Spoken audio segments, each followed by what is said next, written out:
नाज़रीन welcome back. मैं खुर्शीद शाह साहब के साथ मौजूद हूँ। वहीं से गुफ्तगू को आगाज करते हैं जहां से हमारा सिलसिला कटा था। आपने कहा वक्फे से पहले, आपने कहा कि धीरे धीरे आपने इशारा किया खुर्रम भुट्टो के जीतने का, 2 और सीटों पे जीतने का। आपने कहा धीरे धीरे पीपल्स पार्टी स्प्रिंग बैक कर रही है। लेकिन शाह साहब, मैकेनिज्म क्या है स्प्रिंग बैक करने का? जब तक आप पब्लिक की आवाज नहीं बन सकेंगे, एक नैरेटिव नहीं होगा, लोगों को नजर आएगा कि आप हुकूमत को रेजिस्ट कर रहे हैं। ये सब कुछ तो पाकिस्तान तहरीक इंसाफ के पास है और इमरान खान के पास है। देखिए मेरे साहब, बात यह है कि एक तो वक्त नहीं गुजरा, 7 महीने क्या 7 महीने हो गए हैं, ठीक, न ही कोई ऐसा इशू आया जिसपे हम रोडों पे आके धरने देने शुरू कर दें और लड़ाई करने शुरू कर दें, जैसे एक तरीका होता है इस मुल्क में पॉलिटिक्स करने का कि जी लोगों में नजर आए कि हम लोग ये एहतजाज कर रहे हैं, लड़ रहे हैं। वो अभी ऐसा वक्त नहीं है। हुकूमत का पॉलिसी पे भी रेजिस्टेंस हो सकती है, नहीं, पॉलिसी एनर्जी का इशू है। मैं वही कह रहा हूँ कि जहां तक एनर्जी का इशू है, उस इशू को हमने हाईलाइट किसी हद तक किया है।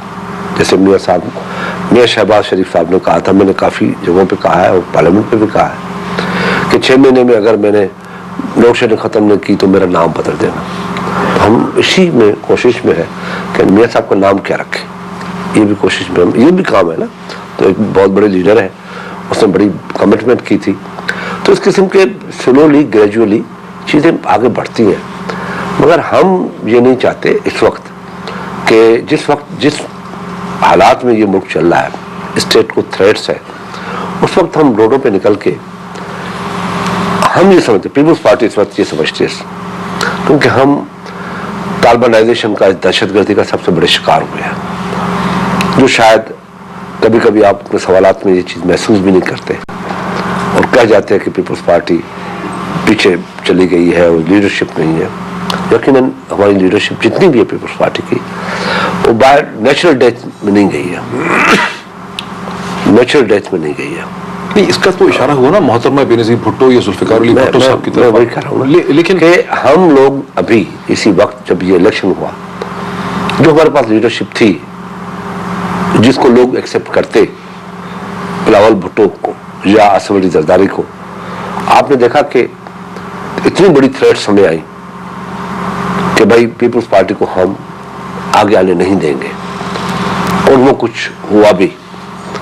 और ये भी बड़ा क्लियरली कहा गया कि सिवाय 2 जमातें। देखिए ना, बड़ी इंटरेस्टिंग बात है शाह साहब, आप कह रहे हैं हम एहतियात से चल रहे हैं, हम हाज़िराई नहीं करना चाहते हैं, आप एक कॉशियस मैच्योर तरीके से चल रहे हैं। बिलावल भुट्टो अपने ट्वीट्स में इमरान खान का, नवाज शरीफ साहब का मजाक उड़ाते हैं। वो कहते हैं बुज़दिल है, ये शेर कागज़ खा गया, ये शेर मुल्क का पैसा खा गया, ये जाली शेर है।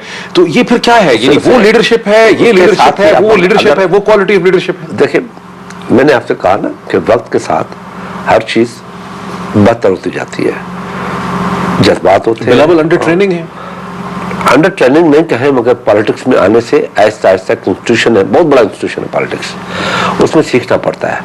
हर दिन एक नया सब्जेक्ट होता है, हर दिन एक नया लेसन होता है, हर दिन एक नया तजुर्बा होता है। ऐसे नहीं है पॉलिटिक्स के आप एक दिन आए और सब कुछ आप उस दिन ठीक कर देंगे।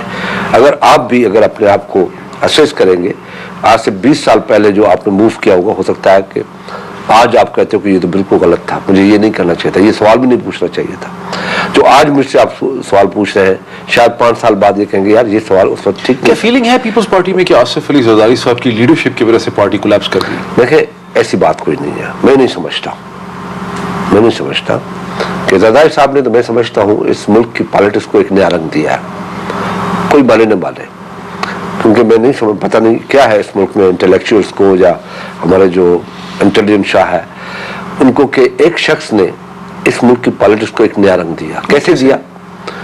कि इससे पहले जो भी बड़ी ओहदे पे आया, इस प्रेसिडेंशियल पोजीशन पे आया, उनके पास पावर्स थे, 58(2) थी और पावर्स थे। पार्लियामेंट को किसी भी वक्त खत्म कर सकता था, पार्लियामेंट को डिक्टेट कर सकता था, मगर इस शख्स ने अपने पावर्स 18वीं तरमीम में खुद बुला के वापस कर दिए। तो उनको जरूरत नहीं थी ना शाह साहब, इसलिए कि उनको पार्टी पे कंट्रोल हासिल था, उनको पार्टी का खौफ नहीं था। यही बात है जो आप कहते हैं कि उनको, हर इंसान को जरूरत होती है पॉलिटिक्स में। हर आदमी कहता है मेरे पास पावर है, प्राइम मिनिस्टर भी मेरा सबऑर्डिनेट हो, मैं उसको अपने तो प्राइम मिनिस्टर थे ना दोनों, उन्होंने नॉमिनेट किया, उन्होंने ऐसी चाहा कि बात- गिलानी साहब को मैं- कोर्ट फारिग कर दे, तो मैं- कोर्ट से गिलानी साहब को मैं- फारिग करा दिया, फिर किसी को पूछे बगैर उन्होंने राजा परवेज अशरफ को प्राइम मिनिस्टर बनाया, बिल्कुल लैक लस्टर ऐसी बात नहीं थी। देखें, पार्टी लीडरशिप थी, यूसुफ रजा गिलानी साहब अपने फैसले करते थे, आजाद थे अपने फैसलों में। हम तो उस कैबिनेट के सीनियर मिनिस्टर थे, हम बैठते थे, कभी भी मशावरत से सारे काम चलते थे। एक कमेटी थी हमारी, वो फैसले करती थी, उसमें प्राइम मिनिस्टर भी होते थे, उसमें कैबिनेट के कुछ मेंबर्स भी होते थे। ऐसे नहीं कि कभी रजा साहब ने क्या खुद ये फैसले- सही नहीं है कि गिलानी साहब ने फील किया कि उनको सेक्रीफाइस करा दिया गया? एक नया प्राइम मिनिस्टर, उसने खत भी लिख दिया बाद में सुप्रीम कोर्ट के कहने पे। देखें, ये जो बात आप कर रहे हैं, हर चीज वक्त के साथ तब्दील होती है। एक ऐसा वक्त आया जो जरदारी साहब के ऊपर एक एज ए प्रेसिडेंट, वो प्रेसिडेंट था, ही वाज द प्रेसिडेंट, जब मेमो स्कैंडल बनाया गया, तो पॉलिटिकल पार्टीज इन्वॉल्व हो गए, कुछ आईएसआई इन्वॉल्व हो गई, पाशा खुद इन्वॉल्व हो गया। तो उन सारे सिनेरियोज में आप देखें कि जुडिशरी की क्या पोजीशन थी उस वक्त, जुडिशरी किस हॉक जुडिशरी हो गई थी, हॉक थी, यानी लड़ाई के मूड में थी, सिस्टम को खत्म करने के मूड में थी, इस हद तक आगे बढ़ चुकी थी जुडिशरी।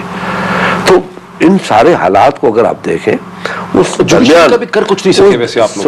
ये आप देखें ना, नवाज हम शरीफ साहब डेमोक्रेटिक लोग थे, हमने जुडिशरी को कुछ करने के पोजीशन में थे, न करना चाहते थे। आपने देखा कि हमने अपने मुखालफिन को कभी किसी को जेल में नहीं डाला, कभी किसी के केसेस नहीं खोले, जो अमूमन पाकिस्तान की तारीख रही है। तो ये एक जरदारी साहब को आप क्रेडिट दे सकते हैं कि उसने एक बिल्कुल ऐसी हुकूमत बनाई, चलाई, जिसमें कोई इंतकाम या कोई जबरदस्ती, जबर और सही जुल्म नहीं है कि हम सुनते हैं प्राइवेटली, खुद पीपल्स पार्टी के लीडरान कहते हैं कि जरदारी साहब की मौजूदगी में कोई बोल नहीं सकता था, किसी को हिम्मत नहीं होती थी। बड़े बड़े लीडर जो हैं ये पीपल्स पार्टी के, आपको मालूम होना चाहिए, माशाल्लाह आप तो रिसर्च भी करते हैं। बीबी के लिए भी यही कहा जाता था कि बीबी किसी को बोलने नहीं देती, हम बैठे हैं आपके सामने, हमने तो बीबी के सामने इतना बोला है, इतने फैसले करवाए हैं, तब्दील करवाए हैं फैसले अपनी आर्ग्यूमेंट से, जिसकी अगर हम ज़ाहिर और किताबें लिखनी पड़ेंगी, लिखेंगे हम वो चीज़ें, मैं भी लिखूंगा जो मेरे तजर्बे बीबी के साथ, और सेम जरदारी साहब के साथ हमने उनसे डिस्कशन की है, हम उनसे बातें करते थे।